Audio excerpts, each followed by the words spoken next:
مریم کو دیا جانے والا الہی پیغام، دوسرا حصہ۔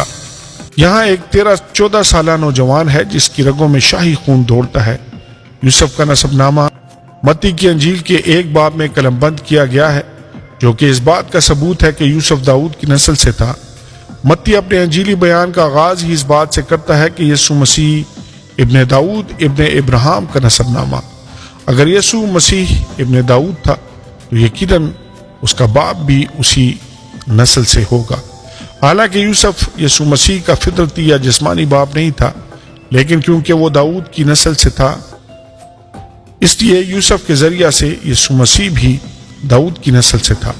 کیونکہ یسوع قانونی اعتبار سے یوسف کا بیٹا تھا، سو یسوع شاہی خاندان سے تعلق رکھتا تھا۔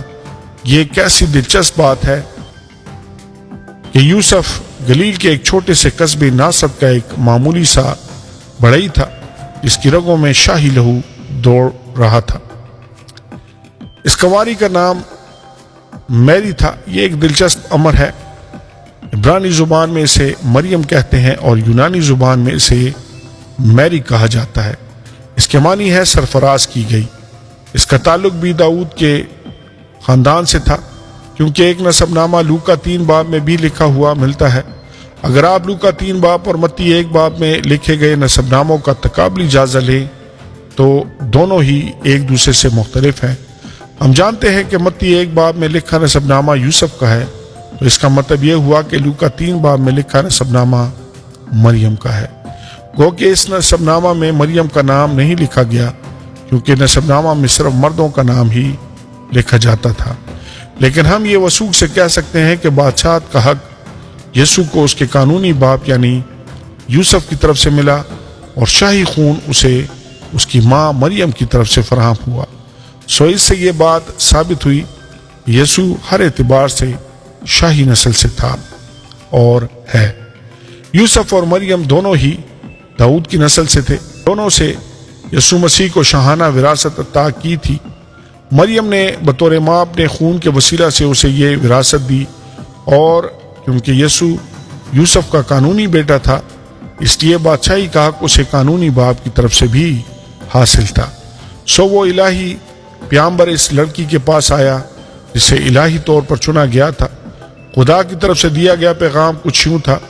28 آیت میں لکھا ہے، اور فرشتہ نے اس کے پاس اندر آ کر کہا، اب ظاہر ہے کہ مریم اس وقت اپنے گھر میں وہی کام کر رہی ہوگی جو 12-13 سال کی عمر کی لڑکیاں کرتی ہیں، یعنی گھریلو کام کاج۔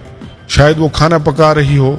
بظاہر اس وقت اسے ساتھ گھر پر کوئی اور موجود نہیں تھا، اور جبرائیل گھر میں داخل ہو کر کہتا ہے، سلام تجھ کو جس پر فضل ہوا ہے، خداوند تیرے ساتھ ہے۔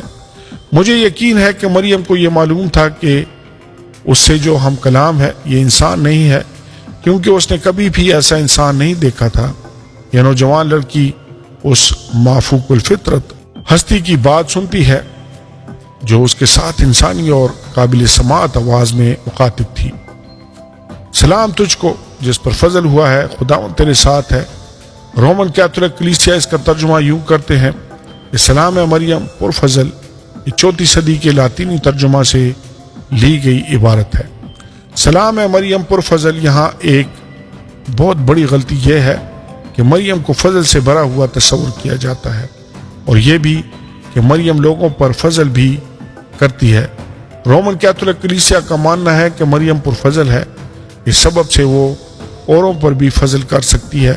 یہ رومن کیتھولک کلیسیا کی بہت بڑی غلطی ہے کہ وہ مریم کو فضل کرنے والی سمجھتے ہیں، لیکن فرشتے نے ایسا کچھ بھی نہیں کہا تھا۔ مریم فضل کرنے والی نہیں تھی بلکہ فضل پانے والی تھی۔ سلام تجھ کو جس پر فضل ہوا ہے، خداوند تیرے ساتھ ہے، یعنی خدا کی طرف سے تجھ پر فضل ہوا ہے۔ یہاں پر مریم کے لیے کوئی تعریفی کلمات ادا نہیں کیے گئے تھے۔ یہاں پر ایسا نہیں لکھا کہ اس کنواری کا نام مریم تھا۔ وہ خدا ترس اور راست باز لڑکی تھی، اور خدا سے اپنے سارے دل، اپنی ساری جان، اپنی ساری عقل اور اپنی ساری طاقت سے پیار کرتی تھی، اور خدا کی بدل و جان خدمت کرتی تھی۔ یہاں پر ایسا کچھ نہیں لکھا گیا۔ وہاں پر تو بس یہ لکھا ہے کہ مریم تجھے چن لیا گیا ہے۔ اس کے علاوہ ہمیں اس سے متعلق کچھ بھی معلوم نہیں ہے۔ ہمیں اس کی زندگی کے بارے میں کچھ بھی نہیں پتا۔ لیکن ایک بات میں آپ کو بتا سکتا ہوں، وہ کسی پر فضل نہیں کر سکتی۔ ایسا نہیں ہو سکتا کہ آپ مریم کے پاس جائیں اور وہ آپ پر فضل کر دے گی، کیونکہ اس کے پاس دینے کے لیے فضل نہیں ہے۔ وہ تو خود خدا سے فضل حاصل کرنے والوں میں سے ایک ہے۔ دراصل فرشتہ نے یہ کہا تھا کہ مریم کو خدا کا الہی فضل مفت میں حاصل ہونے والا تھا۔ اس پر خدا کا بھاری فضل ہوا تھا، کیونکہ یہ وہ فضل تھا جو صرف خدا ہی دے سکتا ہے، اور اس فضل کے حصول کی بنیاد فرشتے کے کہے ہوئے یہ الفاظ تھے کہ خداوند تیرے ساتھ ہے۔ ایسے ہی الفاظ جدعون سے کہے گئے تھے کہ اے زبردست سورما، خداوند تیرے ساتھ ہے، خداوند تیرے ساتھ ہے۔ مریم، تجھے الہی فضل حاصل ہوگا۔ ایسا ہی ہونا لازمی تھا، کیونکہ ایسا تو صرف فضل سے ہی ممکن ہو سکتا تھا۔ جانتے ہیں کیوں؟ اس لیے کہ مریم بھی باقی تمام لوگوں کی طرح اپنی رازبازی اور قابلیت کی بنیاد پر فضل حاصل نہیں کر سکتی تھی۔ خداوند تجھ پر اپنا فضل کرنے کو ہے، اور جن لوگوں پر خدا کا فضل ہوتا ہے ان کے لیے ایک اصلاح استعمال ہوتی ہے، اور وہ ہے گنہگار۔ اگر وہ گنہگار نہ ہوں تو ان کو فضل کی ضرورت نہیں۔ مریم بابرکت تھی، لیکن وہ برکت کا منبع نہیں تھی۔ آپ یہ نہیں کہہ سکتے کہ اے مریم میرے گناہ معاف کر، مجھے برکت دے، میرے لیے یسوع سے سفارش کر۔ مریم نہ تو کسی کی دعا سن سکتی ہے اور نہ ہی کسی کی سفارش کر سکتی ہے۔ آمین اور آمین۔